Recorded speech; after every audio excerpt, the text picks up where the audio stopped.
Lord of the Mysteries. Chapter 1397. An Ordinary Person's Daily Life, March 8th. Instantly, Barton's hair stood on end. Although he couldn't be sure that he smelled blood, his spiritual perception told him that this was the smell of blood. Vernal encountered some misfortune? Just like the archaeological team that I was in back then? No, there's no blood on the envelope. How can it emit the smell of blood? After a brief, extreme fright, Barton stood up immediately. As an ordinary person, he had only one reaction when facing such a situation. That was to call the police. As Barton took the envelope and left his seat, he suddenly remembered something. There were clear rules of how to deal with such situations within the Lone Relic Search and Preservation Foundation.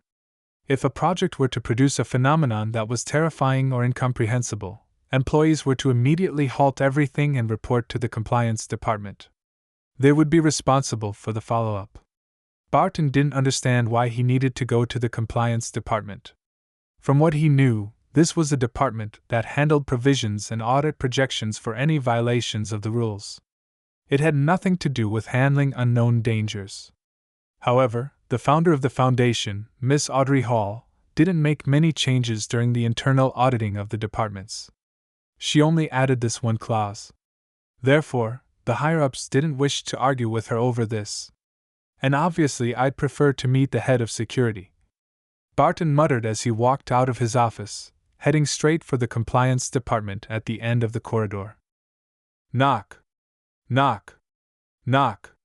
He tried his best to compose himself and knocked on the door 3 times in a gentlemanly manner. Come on in. A voice without any uniqueness came from inside.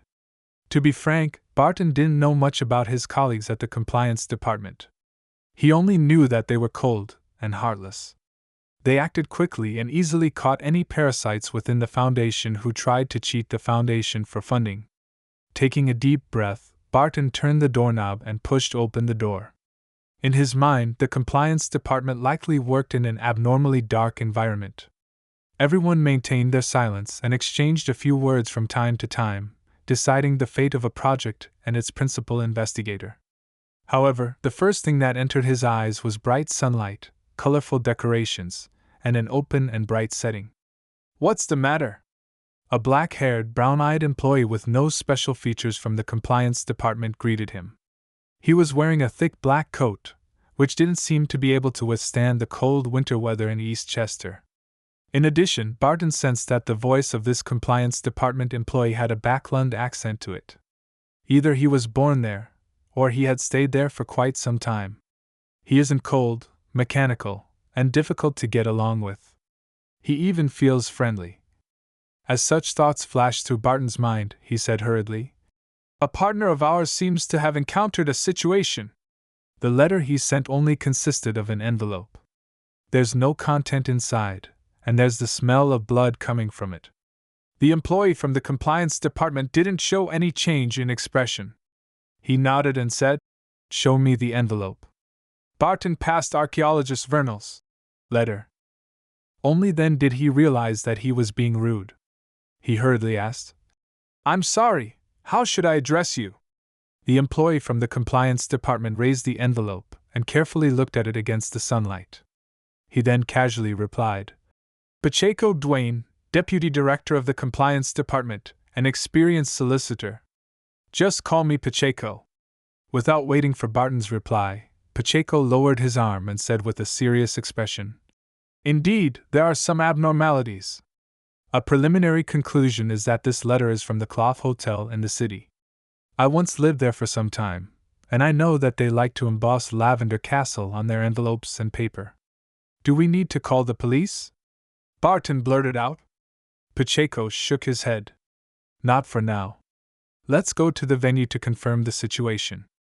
This requires your assistance." "I don't know that partner." "All right. I'll go with you." Barton hesitated. After exiting the Lone Relic Search and Preservation Foundation and boarding a rental carriage, Barton found the silence rather awkward. He took the initiative to ask, "Pacheco, you're from Backland?" "No." Pacheco shook his head. "I'm from Mid-Seashire. I just happen to have lived in Backlund for nearly 15 years. Why did you leave Backlund? I heard that it's the city most suitable for lawyers to develop their career, Barton said casually. Pacheco smiled and said, but it's also a place full of competition. All right, I was just joking. I was once a personal lawyer and partner from his cage, a steam car mogul. Later, he invested in the Backlund Bike Company, and I began to work as the company's legal advisor. Barton was suddenly enlightened. Miss Audrey has a large number of shares in that company. Did you get to know her because of that? That's right. Pacheco sighed. In the war, Fremiz unfortunately passed away. His estate fell into dispute. As his friend, I helped his widow and children obtain quite a large share. As a result, I offended some people. This made my situation in Backlund become difficult. Fortunately, Miss Audrey extended an olive branch to me and invited me to East Chester County to work at the foundation as deputy director of the compliance department. With Pacheco telling him such matters, Barton felt a closer bond with him. He was slightly puzzled and asked, why did they target you? You were just carrying out your duty as a friend and a lawyer. Those people should aim at the widow and children from his cage. Pacheco laughed self-deprecatingly and said, I used some inappropriate methods. Also, Fremiz has other friends to take care of his widow and children. As they chatted, the rental carriage arrived at the Clough Hotel in Stone City. The location of the hotel was rather good. The street was beautiful and quiet, and they only needed to walk for 10 minutes to reach the most bustling streets in the city. After entering the hotel and finding the boss, Pacheco asked directly, We've come to find a friend named Vernal. Through their casual conversation, he had already grasped the general situation of the target. The boss frowned in puzzlement. If I remember correctly, there shouldn't be any customer here named Vernal. Barton quickly added, He's a little taller than me, and he looks very well built. His nose is always very red, and his body often reeks of alcohol. He described the characteristics of Vernal in detail. The boss recalled and looked at the attendant beside him. There's a guest like that. The attendant replied immediately. He lives in room 309. Under the attendant's lead, Barton and Pacheco arrived outside the room and knocked on the door. The knocking echoed, but there was no movement inside. Just as Barton was about to suggest calling the police again, Pacheco suddenly bent down and picked up a white, soft tuft of hair from the crack at the bottom of the door. No, it wasn't hair. It resembled the condensation of fog. With Pacheco's fingers touching it, it spread out and merged into the air.